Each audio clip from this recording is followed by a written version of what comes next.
Yo, what's up YouTube? Today I have a pretty cool video for you all. Earlier today, I was on TikTok this morning just watching videos and whatnot, and I stumbled across this certain type of beat called Egyptian money. And if you don't know what that is, it's basically like Middle Eastern melodies mixed with Young Money type beats from the 2000s. And I thought it sounded really cool, and I looked it up on YouTube and nobody really made a tutorial on how to make these beats, so I thought I'd do it myself. I made a pretty cool beat and we're about to run through it, and I'm about to go over it with you all. So let's get straight to FL Studio. But before we do, like, comment, subscribe, do all that. I'm trying to make a big comeback on YouTube. I've kind of been falling off lately, but we'll get everything back in motion. Okay, so this is the FLP right here. Kind of got a lot going on, but I'm gonna play it real quick so y'all understand the sound that I was going for.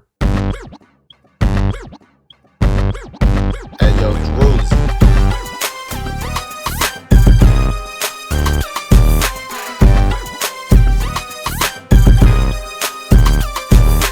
So as you all can hear, very good beat, probably one of my favorites I've made in a while. But basically before I got into it, I just looked up on Reddit, like 2000s drum kit, kinda something in the style like Timbaland or Pharrell, because those were kind of the people that pioneered this drum sound. And I got this one kit right here. It's the free version, so y'all can get it. It's called the Swag Drum Kit. I guess that's another word for Young Money, or how the genre has like a million different names. Mostly every drum I use in this song is from here. I don't usually do this, but when I first started, I started with just drums, okay? I didn't do anything with the melody. And what I did was lay down this kick right here.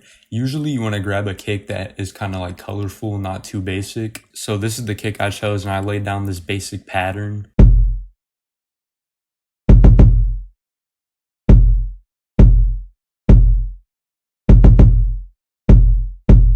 Then after that, I moved on to the clap. Same thing with the clap too. You want a clap that sounds kind of unique. Almost a clap that sounds like actual clap, like something real.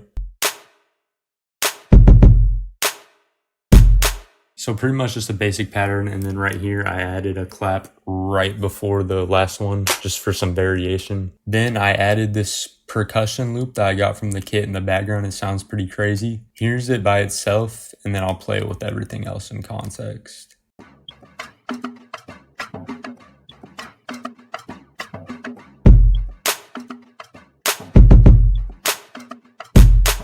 And that's super good for getting like a natural drum sound. It really added a lot to this beat. And then on these Young Money type beats, you want to go crazy with the effects. Like here was some sound effect.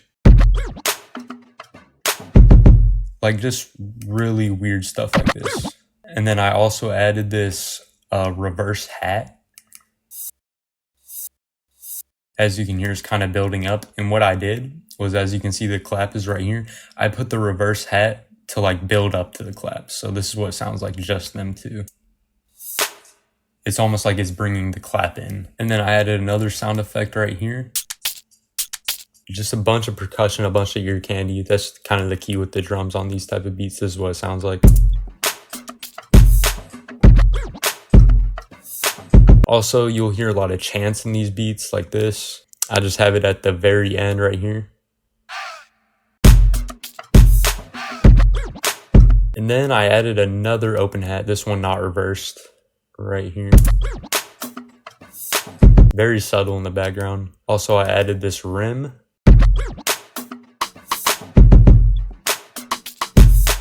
As well as a snare to hit on every second clap.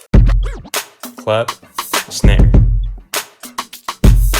Probably wouldn't even notice that, honestly. It's very tucked in the background. And then I added this instrument called a tabla. It's actually really common in Middle Eastern music. That's about it for the drums. I'll play them all together in a moment.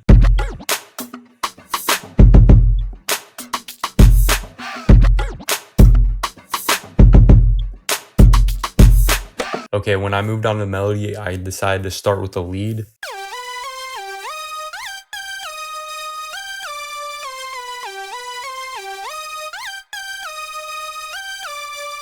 This is like the best hack for trying to make these Middle Eastern melodies.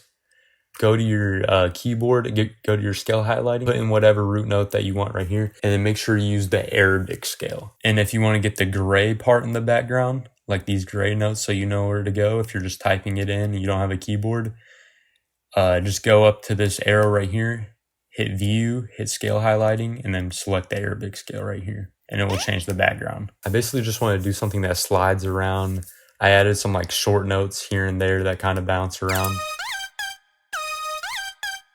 I also added this note that's kind of like off time right here. And I kind of used that to slide down to G, just making it sound cool like one of those old tracks do. And if you want to make it really sound spooky, just make sure to use half steps like I did here and here and here. Now the next thing I did was the bass. Now for these beats, you want kind of like an obnoxious bass that's kind of has a lot of high end to it and distortion.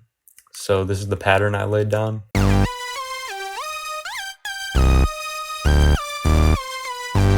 And one thing I made sure to do, I might as well say this now. For the mixing part, I actually sidechained the kick to the bass. And basically what that does is when the kick hits, the bass kind of lowers. So it gives room for both of them to shine and they don't really clash like that. And the way I do this in FL Studio is I open Patcher and I go to presets and then I hit on multi-band sidechain. And then when you go over to your kick, you want to right click over here and then hit sidechain to this track. And then you want to right click there and then drag it up here to this EQ right here. And most people use Fruity Limiter to do this, but the reason I use Patcher and I use this preset is because when you use Fruity Limiter, it just lowers the volume of the kick. It doesn't lower the specific frequencies. So take a look here. You can see how the kick is moving the 808 volume down only in the low end. If you had Fruity Limiter, it'd do the whole thing like this. It go down and up like that. Since I'd want it to be cleaner, it just removes the low end where the kick is hitting. So that's a very good mixing tip you all should have. Now I actually added another bass too. This one is more subtle. I'll play it with the first bass too. Next thing I added was this guitar right here from Xenology. It's called the Ethno Pluck. Any plugin that you have where you can look up ethnic, any sort of ethnic instrument works well with these beats. And I basically just laid down these chords.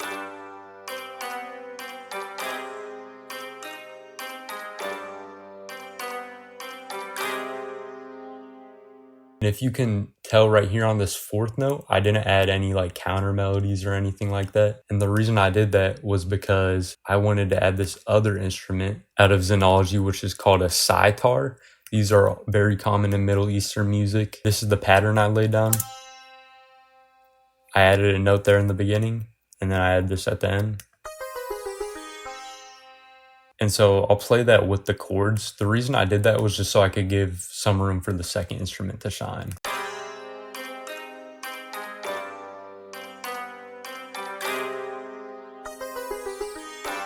And then I also layered the chords with a type of string I got in Xenology too. You can barely hear it in the background. It's like a pizzicato string. Very simple stuff. A lot of these beats, these melodies aren't even really crazy. It's just sound selection and then being creative. And then also, this isn't in the hook, but I added a string too that plays during the verses.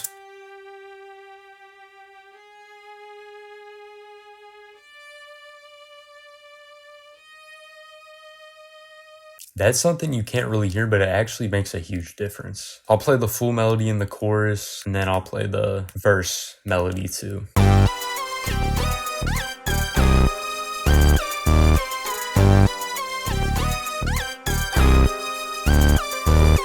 And then here's the verse with the string.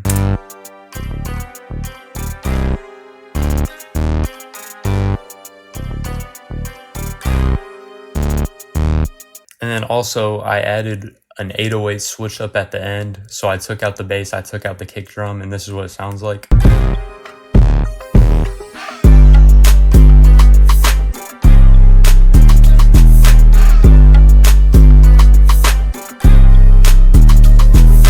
I basically just copied the pattern from the bass and then I just put it as an 808. I added like a chop here though.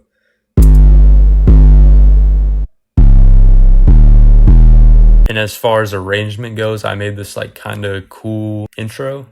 I basically did it where I had these sound effects playing up here, the first part from the perk loop playing up here, and then the bass.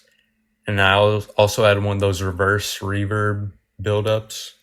and I had a kick too with my tag. The kick pattern looks like this. I just kind of made it hit quicker, and then hit quicker here at the end.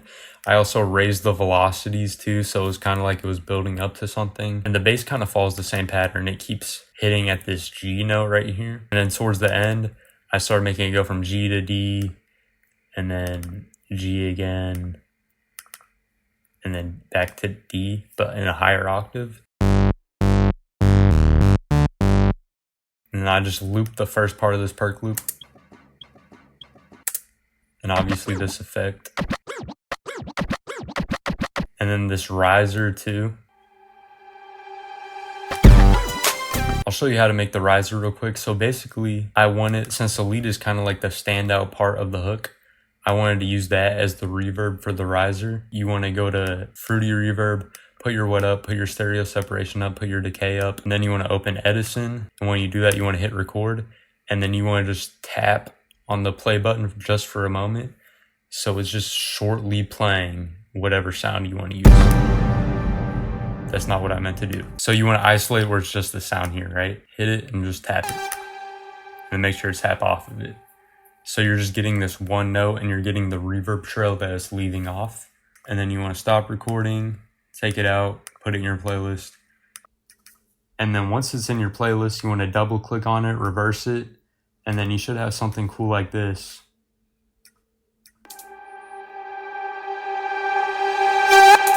And then if you just line that up with your B drop, it should sound really cool.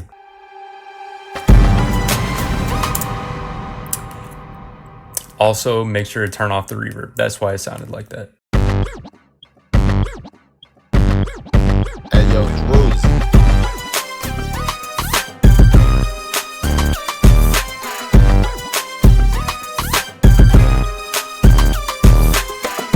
And then as far as the arrangement goes, I didn't really do much. There's parts of it where I kind of take out drums. Obviously, I take out the bass and kick when I put the 808 in, so all that stuff isn't clashing. Before the second course, I did something kind of cool where I take out the drums and I bring the lead back in for the build-up.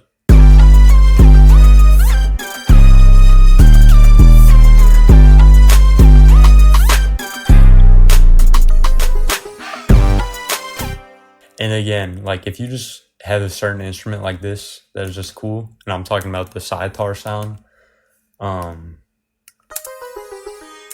if every now and then you just take out the other instruments and leave room for that to shine, it'll sound really cool. Before I play one last time in the outro, I want to ask if you all could like, subscribe, comment. I'm going to try to be dropping more tutorial videos because that seems what gets like the most views, and I enjoy making them a lot. And I also have a loop kit. It's pretty good. You should go buy it. I'll leave that in the top right too. But y'all have a good day.